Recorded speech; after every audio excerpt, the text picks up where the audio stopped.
Hello, and welcome back to the Argyle HR Leadership Forum. My name is Brittany Sullivan with Argyle, and it's great to have everyone joining us today.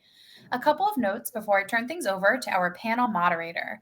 First, a quick reminder to stop by our sponsors' virtual booths at any time during today's event and for the following week. Our partners are committed to providing you with valuable content and a great overall experience. At any time during today's event, you can visit their virtual booths from the main agenda page, which include complimentary materials, information, and meet and greet opportunities. To ask questions throughout the session, simply type into the Q&A chat, and we will address your questions at the end of the session. Now, without further delay, I would love to introduce our moderator, Todd Allen, Corporate Director of Human Resources at Maryland National Capital Park and Planning Commission. We're excited to have Todd and our panelists with us for a panel titled, Oh, the Humanity, Transformative HR Technologies, AI, and Beyond. Welcome, Todd, and over to you. Great. Thanks so much. I am happy to be a moderator with this great panel. I'd like them to introduce themselves. So I'm going to turn right over to Rebecca Warren to kick off the introductions. All right. Hello, everyone. Rebecca Warren. I currently work at Eightfold AI. I've been there about 3.5 years. Started out in customer success and helped build that customer success team, and now have recently moved over to a new practice that we're starting called Talent-Centered Transformation, where we're building a practice around talent rather than jobs. I'm based out of Phoenix, Arizona.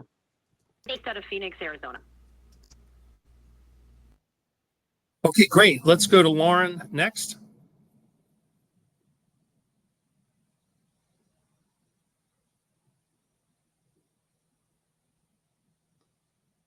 All right, I'm not hearing Lauren, so let me go to Savannah next.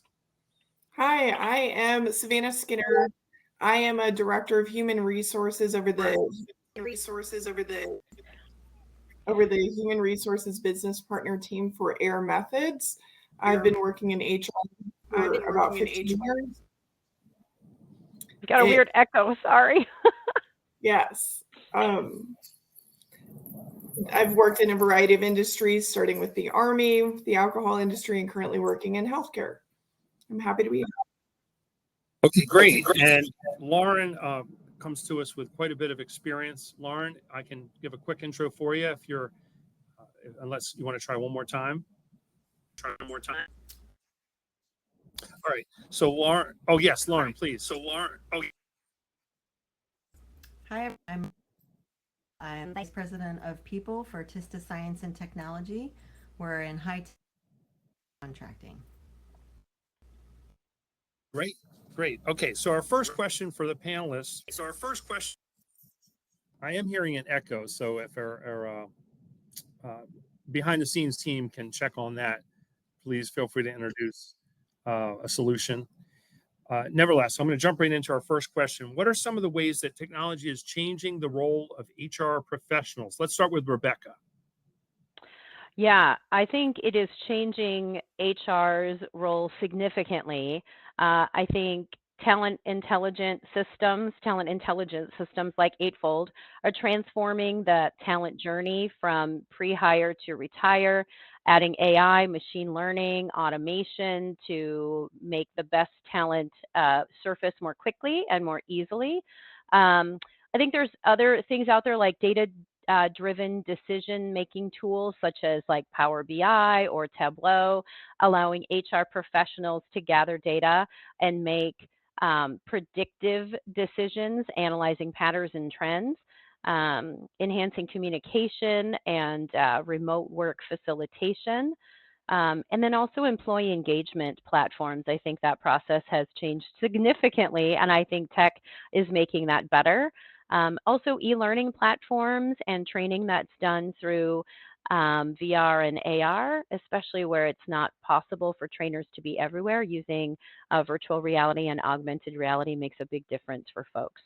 So there's a laundry list, but those are a couple of things that I think about in terms of making HR's role more impactful by using technology to take away the work that used to be time consuming and allow those HR professionals to become more talent advisors as opposed to being stuck in the weeds. I love it, and I love that you start with talent intelligence. Thank you. Let's go next to Lauren and then Savannah.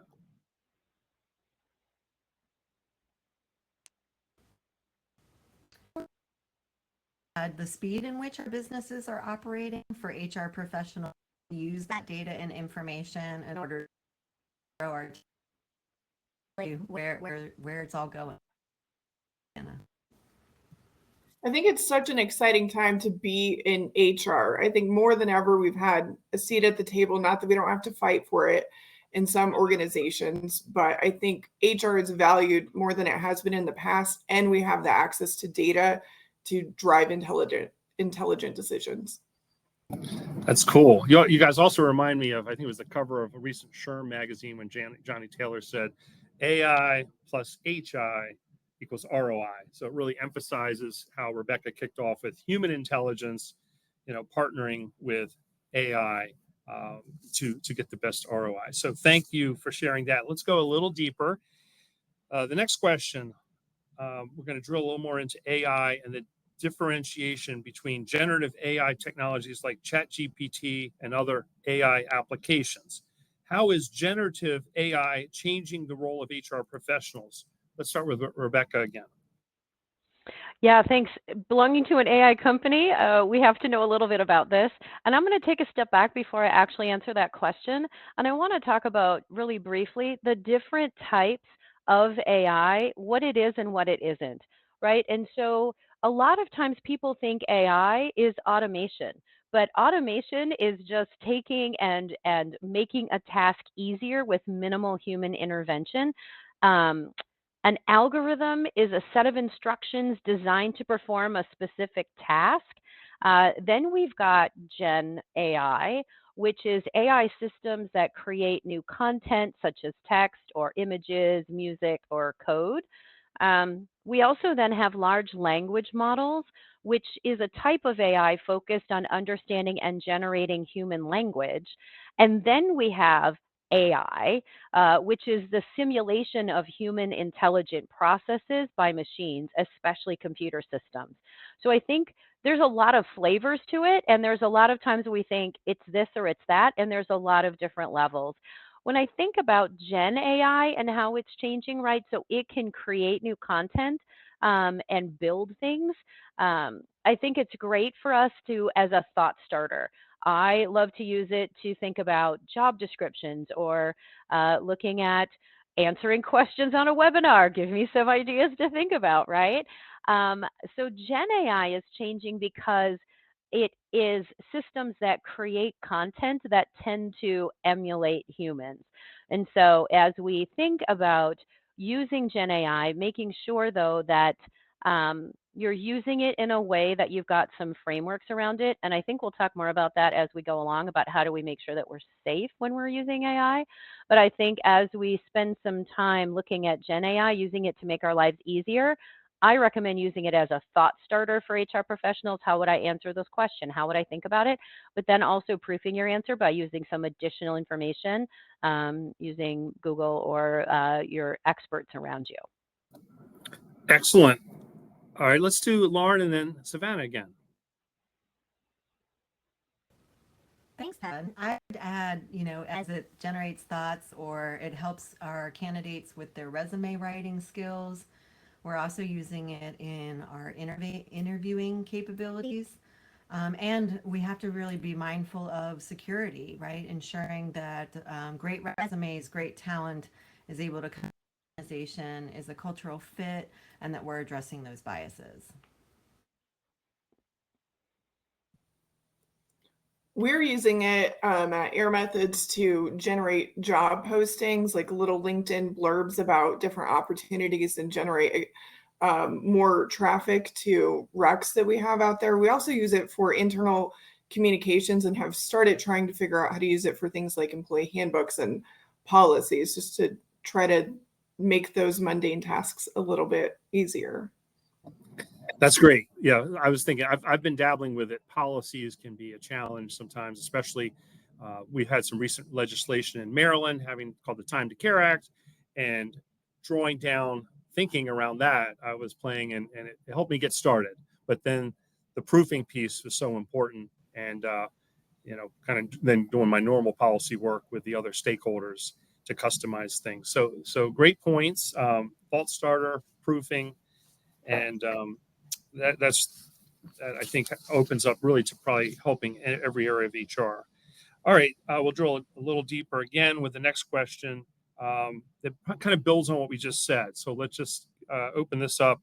Are there any other non-generative uses of AI for HR that you feel we didn't cover in our last response? Anything you want to add?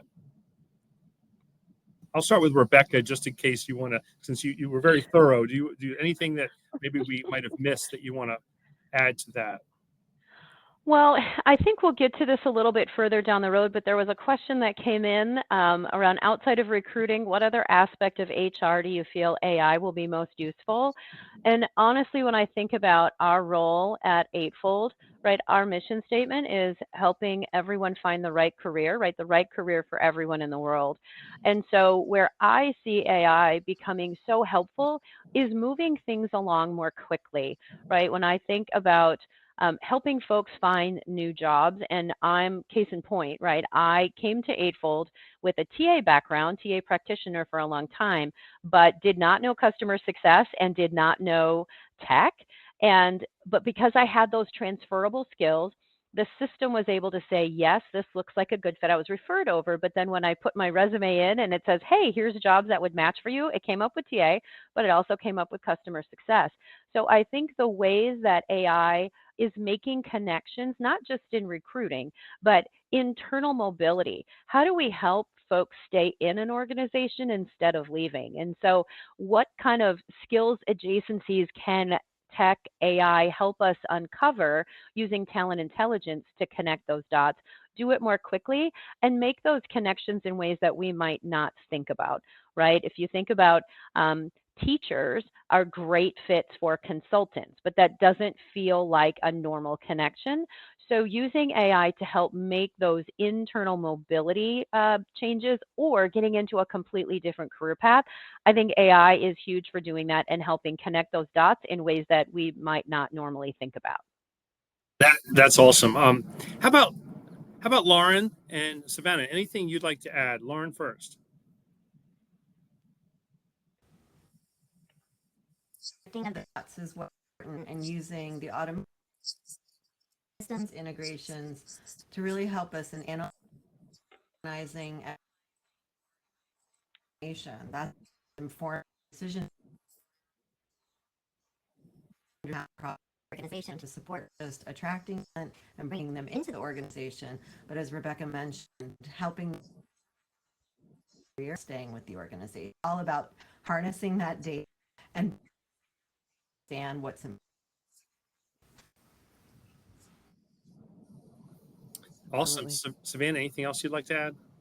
I think they covered it well, but I'll just is this. When I think about non-generative AI in HR, I think of data analytics, talent reviews, talent planning, and succession planning. I think those are areas where we can make an impact. Okay, very cool. I'll just throw this out real quick too. At my last company, I was chief HR and chief strategy and innovation officer. And it was kind of intriguing after 30 years of like HR traditional work to be thrown into like being almost like a chief information officer that was more low code and more creating innovation, partnering with the CIO. So it was kind of a strange next level thing for me. And it caused me to get into the business. And we always use the buzzword people, process, tech, data, and people first, but kind of that balance. And we got into like predictive modeling using AI to predict like sewer overflows. We were a water wastewater industry. So it was like, you're like, but by not having as many sewer overflows, it helped the work life, the workers. That was the worst thing to do, as you can imagine, having to get deployed on an emergency in the middle of the night to clean up a sewage overflow, and the community hated it. So the AI modeling said, hey, if we predict heavy rainfall coming in, it's likely that this is going to happen here with this kind of various factors. And so we want to do something a little differently in terms of how we operate, and then we avoid that. And now we don't have to have the number of emergency calls, and emergency calls went down. So there's this deep relationship to the business's use of AI as well, impact, in my opinion, on how we define the jobs, and some of the really weird things that are more emergencies, we might be able to predict and avoid the emergencies. So that's just kind of an interesting example from my last company. Yeah. All right, next question. We'll start with Savannah. How do you ensure that humans are always in the loop of important decisions? I think this is such an interesting concept, and I think HR is in an interesting place because we not only are in the position to use AI and new technologies, we also have the responsibility as gatekeepers of liability and safeguarding the organization. And then I think even ensuring that data is used ethically. So I think the solution to this is to make sure that you have checks and balances built into your processes where humans are playing an active role in identifying the way that the data is used, making sure it's used ethically and in compliance, and not letting any technology operate too independent of human judgment. I think it's a good starting place, but I don't think that we should rely entirely on technology. Yeah, Great. I agree. And I'll just jump in. Is that okay, Todd? Yeah, please. Because I think you've known by now, I'm not afraid to, chat about things. So to tack on that, Savannah, I think you're 100%. And I think there's transparency that needs to happen, but there's also education. And I think HR professionals need to know what AI is in their processes and understand it to the best of their ability. Now, I'm not saying that you need to go down and figure out how to code, or create, an algorithm or anything like that. But understanding, like, explainable AI is really important. And that's something that we pride ourselves on at Eightfold, is that we can explain it, how it works in general. And I think that's important for HR professionals to understand what that looks like, that explainable AI.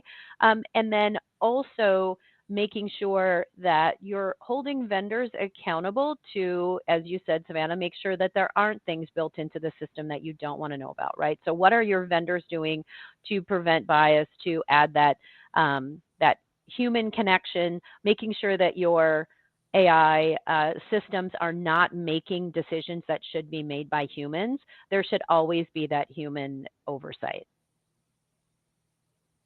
Okay, great. Lauren, anything you'd like to add? Okay, great. Lauren, you'd like to add? Yeah, just I think in the collaboration, not losing the collaboration, AI generates, that there's that cross pollination is really quite important, and it's all about humans. Yeah, great point. Yeah, I think we can think through our workflow. Sorry if there's an echo, so I'll leave it at that. Except the workflow that we design, making sure the human steps. So technology is doing its thing, and then we make decisions about how the human takes the step and oversees, improves, or whatever, and then pushing it back out, and so on. But I love, it's kind of the general theme of checks and balances. All right, Savannah, for the next question first. How do you keep up with the training needs that new technologies create? I think with everything, just like everything that we do, there's some change management involved, and I think it starts with identifying the gap in knowledge where people are at today and where we need them to be. And I think Rebecca raised some really interesting points with explainable AI. I think that's a really good way to put it. If you understand what it's supposed to do, then you can also help identify what you need your people to understand, right processes around it. And at least for me, throughout my career, when there's been new technology, I often have one person or maybe a couple of people who are just excited about it. And that's something that fits really well with their passions and their preferences. So I like to let them be a pioneer, empower them to learn the technology and help figure out what the right process is and help bring the rest of the team along. But if you've got that one change maker, empower them and let them run with it. Love it. Rebecca, Lauren, you want to build on that? Well, I love what you said. We call those champions. We love pulling those into our technology, right? And have them try it out. What do you like? What don't you like? So I love saying that, get that experimentation, getting folks involved early. I think there's there's that one of the things that I find really interesting, and some of our clients are doing this, is the micro learning, right? So how do you take little bite-sized pieces and put it together? So breaking down your content into bite-sized units as opposed to saying we're going to learn all of the things, right? So putting together spaces where it's easy for folks to be able to um, learn it, but it doesn't feel overwhelming. And then giving regular updates. I'm a just-in-time learner. You give me a whole laundry list of stuff, and I'm like, I'll look at it later. And guess what? I never look at it later, right? So giving it to me just in time in bite size is easier to keep up on technology than like, here, take this 7-hour course on AI. Like nobody wants to do that, right? So how do you make it bite size? But I also think you have to make it personalized as well. You have to, in order for folks to feel like they're coming along on the journey, tailor those training programs, right? Depending on what departments you're in or what you need to know, making sure that there's some customized learning. And Savannah, spot on, right? That skill gap analysis, understanding where people might have a gap in their understanding, and then how do you bring them along? But again, doing it in a customized way so it doesn't feel like peanut butter, but it feels like we care enough about you to give you that customized understanding and training.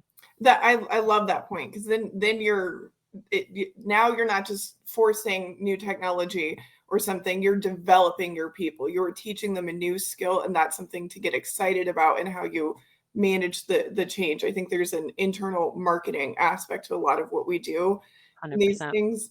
Love it. Awesome. And then Lorna had a chance to talk a little bit prior to today about use of an AI competency model. Can you talk a little bit of that, share a little bit of that with us, Lauren?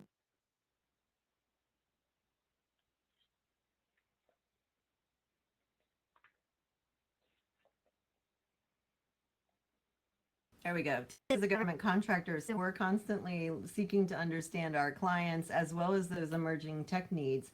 And so we're a competency model that OP recently released, and specific training both for TISTA and just these subject matters. With the great investment in not every organization, but finding those ways to, whether it's skills analysis,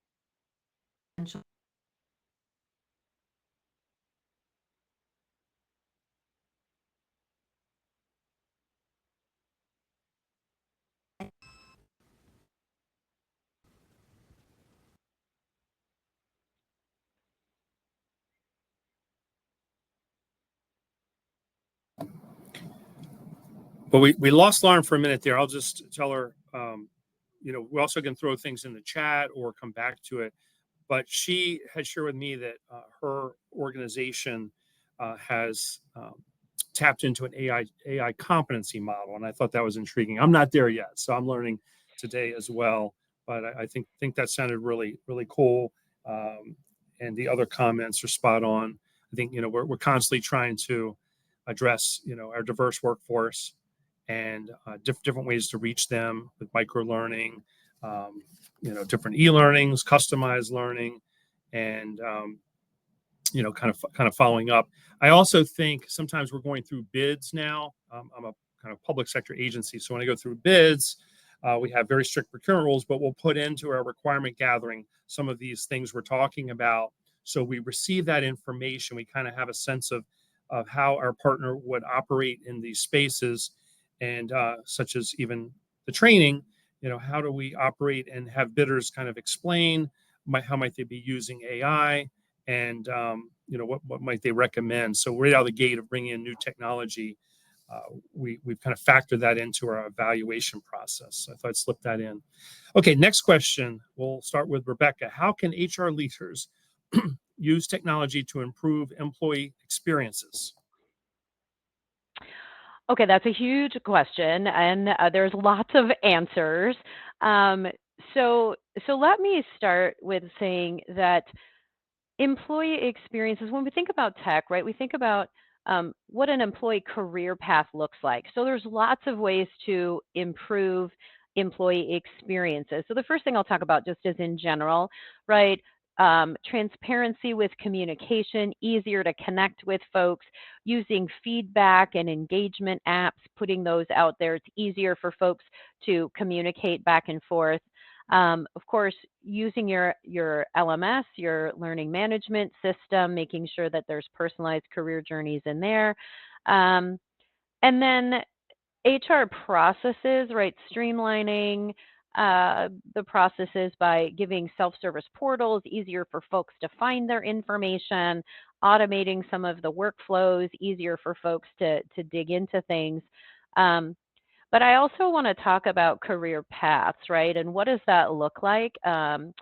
When the employee experience, when you come into an organization and you're like, yay, I'm excited, I'm here, right? I'm ready to go, I'm the champion.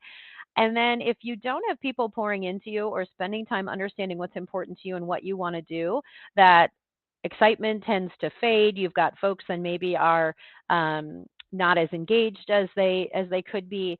So I think using tech to improve that experience in a way that improves transparency. How can you be more transparent about what a career journey could look like?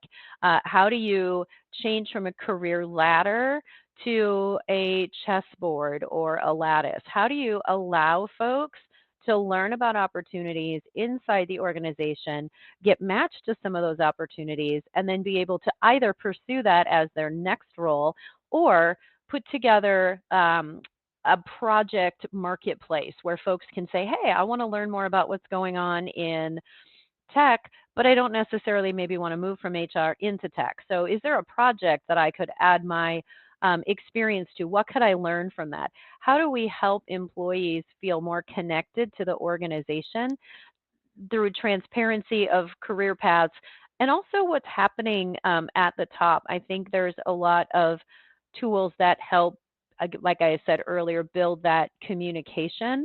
And I think transparency overall from an organizational perspective, I think a lot of times employees feel like, I don't know what's happening. I don't know where things are coming from or why are our leaders making that decision. So opening up that the doors to Willy Wonka's kingdom, right? Like letting people see behind the curtain. What does that look like? Um, I think that makes employees feel more connected to the organization and more willing to invest when they feel like the company is investing in them. Technology helps do that more quickly and more broadly than I think we've done in the past.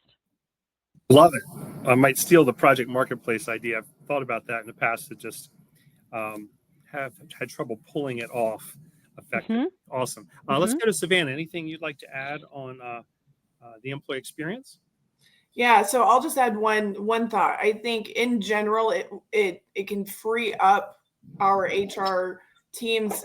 Maybe I'll back up. We're all limited resources, right? So there's only so much we can do with the amount of time that we have and energy and resources. So if we can find ways to be more efficient and automate what can be automated, then we have more time, more bandwidth to do more strategic things. And I think that has a direct impact on the employee experience.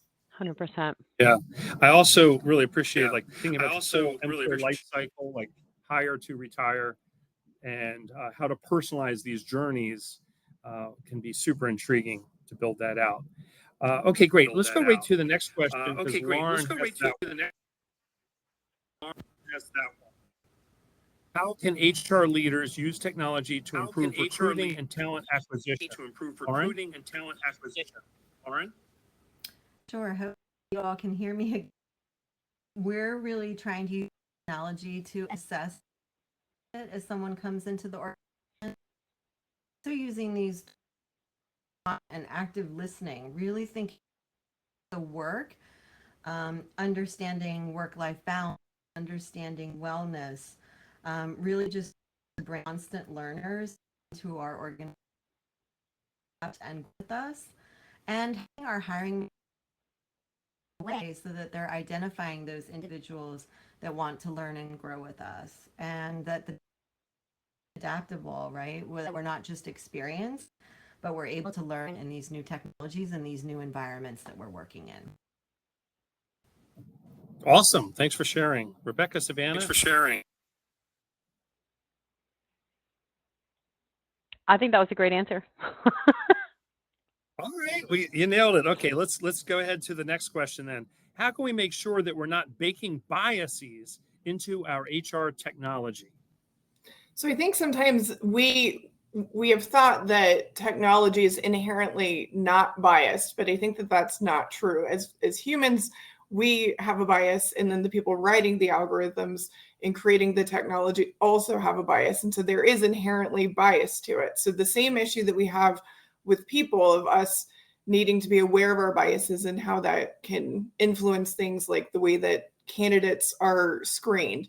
I think if you train your programmers and folks involved on the creation of the process, creation of the algorithms to recognize biases and work to make sure that those that you have equity and inclusivity in mind when you're writing those processes, along with diversity in the way that you're sourcing candidates, I think that that is how you can be mindful and aware. And again, with some of the other questions, have human involvement throughout the process and teach your people on inherent bias and try to hit that head on. I think that's how we can avoid it. But technology in and of itself is not sufficient to avoid bias. It needs training and DEI strategy.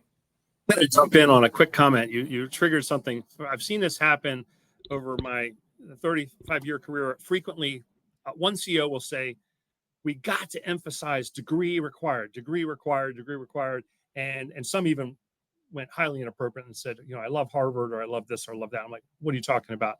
And I try to change that mindset, but a lot of them had very fixed bias and mindset.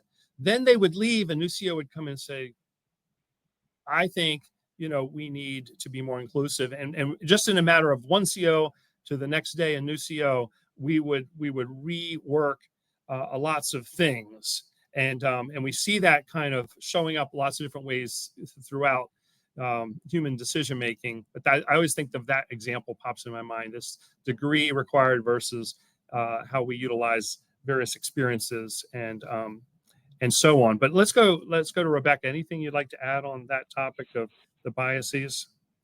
Yeah, I think Savannah is absolutely spot on, right? We need to have that human intervention. And when we think about the information that we're using to build those systems, we need to make sure we have inclusive data sets, right? So if you put garbage data in, you're going to get garbage data out. So if you have inclusive data sets that's training that model over and over and over and continuing to monitor it to make sure that if there is a space for bias to get in, then it's pulled out, that makes a big difference. So you have to make sure that the information that you're training, and it's a continual training, right? You think about the model that Eightfold uses.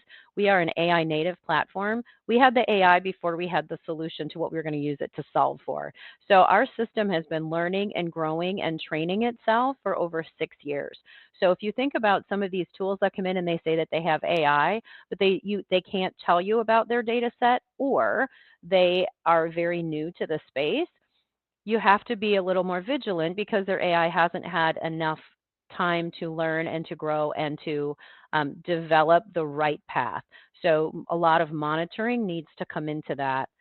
And one other thing I wanted to throw in there as well, Todd. So you talked about, again, what data you put in is what data you get out. So if you say, hey, a degree required is the be all and end all, and then you've got somebody else who comes in and says, hey, no, this is based on they have to work at these companies, right? I think when we talk about moving to a skills-based process where it's not based on your particular background, it's not based on this, it's not based on that, it's based on skills and what people bring to the table. When we move from a job-centered, here's the laundry list of things we need in a job description, when we move to here's what somebody has done and how they can benefit the organization, it also takes some of that bias out because it's then not based on what school you went to, what your title was, what company you worked for. You can find that talent that maybe doesn't have a company that has a recognizable name, but somebody has done amazing work. So you take away that bias by putting in the focus on skills as opposed to a resume or a background and paying attention to what that potential is. So AI absolutely will be able to do that, and pulling out some of that bias as well. Like, oh, they went to this school or they did that. It's taking out that bias as well. Awesome. Now, this, see if you want to build on this. I'm starting to follow audience questions now. As we start to wind down, we'll increasingly go to the audience questions. So there was a question posed a moment ago for talent acquisition. How do you use generative AI or an ATS to limit biases in the resume screening process? Maybe Rebecca first, or Savannah, you got something? Why don't we go with you first? Yeah, go ahead, Savannah. Sorry, it's kind of reiterating what I said, but it's the way that the algorithms, the way that the product is written. But I also think I want to hit this home. We need to source diverse candidates. I think you have to think about the different avenues in which candidates are learning, or potential candidates are learning about your roles. And if those aren't diverse, if you're not targeting a variety of colleges, then, for example, or not colleges at all, different kinds of websites and resources where a number of different kinds of candidates are going to get to, then you won't have diversity in your talent process. Yeah, I love it. Thinking about sourcing and the applicant pool. Let me go to Lauren. Lauren? Sorry, I would add just continual for you, right? It's one thing if you fill because I have those candidates, but what's the impact of the tool, and making sure that you're measuring that it's not screening out that diverse inclusion factor. Exactly. And that's where I was saying, if you go down to that skill level and you focus on that rather than a name or a specific school, Savannah, to your point, you have to have that inclusive data set to train your model so that it knows that we're going to focus on these things instead of those things. But I absolutely believe your AI can learn and produce the right people based on skills when you are pulling in the right information. And that helps you make the best talent decision as opposed to the most comfortable talent decision.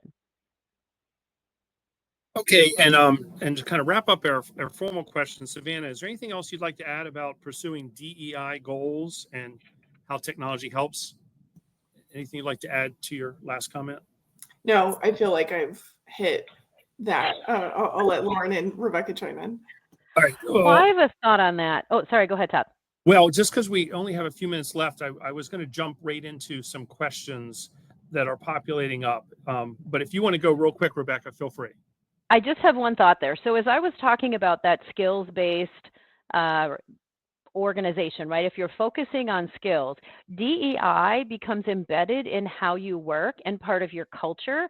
And it doesn't have to be a separate department because you're focusing on the skills, you're moving more to an equitable playing field, and you can then make DEI part of that table stakes culture. It's built into everything you do because you've already focused on the right things as opposed to looking at things that might inherently cause bias.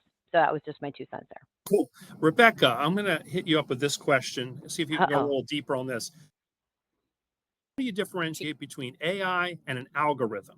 It really seems similar, just adding a layer of teaching it to act more human or try things when creating building.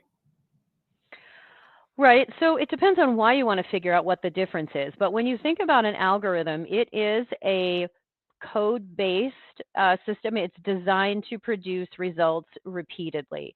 So when you think about AI, it's meant to imitate humans. An algorithm isn't meant to imitate a human. If you think about a Boolean search, that's really an algorithm that you are creating.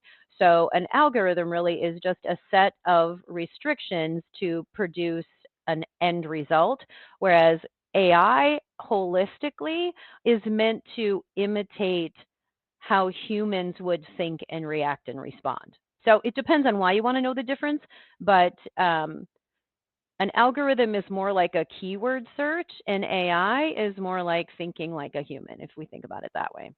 Love it. That's super helpful. All right. Let's hit this one. What strategies are you leveraging to bring employees along with HR on the AI journey? There's a lot of concern and a decided lack of information or bad information influencing general opinion.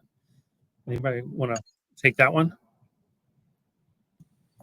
I think this is a piece of what I view as the change management strategy with all of this. I think we have to put, just like any change, change is scary. I think you have to explain the why, the value that there is for the company, the why for the people, the individuals themselves, how it changes their role, and be transparent. I like the Willy Wonka analogy, where you share the information that you can that's appropriate to share. And I think hitting change head on with something inspirational and something a bit vulnerable and getting people excited is the key to those things.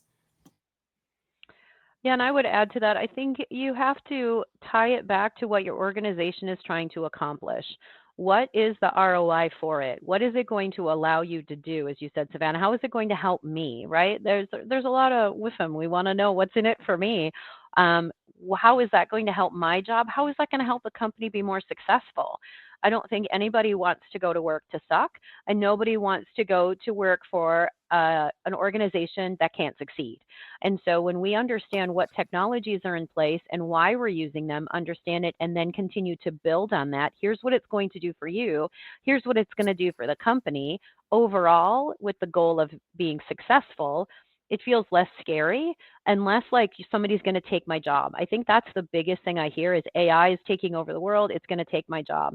No, it's going to take the work off your plate, or it may replace your job, but we're going to give you something better, right? It's going to take away the work that feels non-value added for a human to do and make you into a better person, with the goal of elevating not only your employees, but also your organization. Awesome. Lauren, anything you'd like to add here?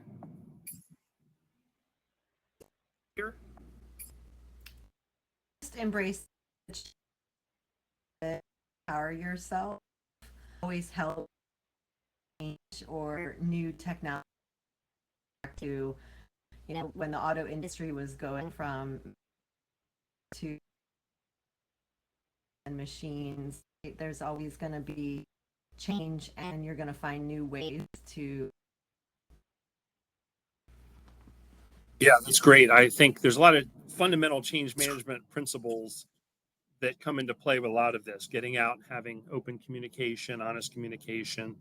I have had times where I implemented like robotic process automation, years ago, and that mirror concept was like our customer service agents were like, "Oh my God, this HR guy coming in trying to fire us," and I'm like, "I got the blessing from the CEO. No one will be fired. In fact, our game plan is to upskill. Here's exactly what we're going to do. Right Exactly. now, you have this 25-step process. The customer sits on hold for 30 minutes while you work through this together. Now you can intake this through maybe a digital process, have a nice conversation with the customer, and push a button, and the bot kind of will process all this stuff, and it'll be done.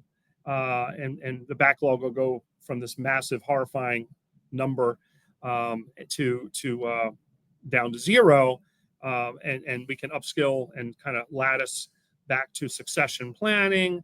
A lot of people I found in like customer service had this fear, and then when we engage them over time, over workforce planning, we could say, yeah, you're right, we will need a few less positions over the next 3 years, and so we're going to engage you. And we found all these people with transferable skills, like people that worked at banks, and said, would you rather also be interested in like getting trained to do billing, which is a higher job than the call center agent? So there was a lot of engagement and custom conversations, and I think I have a lot of examples about that. But since we only have a minute or two, anybody want to just chime in? Any final closing comments? Well, my final thought is that we need to shift we need to move into a culture of agility. We need to empower, upskill, reskill our internal folks to make sure that they are able to move from thought to thought, from place to place, concept to concept. We want to build that agility to be able to meet current business needs and to be able to grow inside the organization. So to me, keyword of the year is agility. Awesome. Savannah, any closing comments? I think this is we're still figuring this out for HR, how AI and the algorithms and all of this new technology can impact us. And I think these discussions are important for us to keep our commitment to HR as a profession. Awesome. Lauren? I agree. We are in phase one of a very exciting and to the subject or title of today's event. You know, we are transforming and it and the people. And as long as we keep that in mind forward, we're in phase one and we'll see what phase two brings us. I love it. Thank you all for your insightful comments and contributions. I turn it back to our MC. Excellent. Well, thank you guys so much for such an incredible and insightful panel discussion. I also want to thank everyone for joining us today. This session, along with all of today's content, will be made available on demand following the event. Our next session will begin shortly at 12:25 Eastern, which will be a thought leadership titled Winning with Wellbeing, What Employees Really Think and How AI Gives HR a Competitive Advantage. We look forward to seeing you there. Thank you all so much again.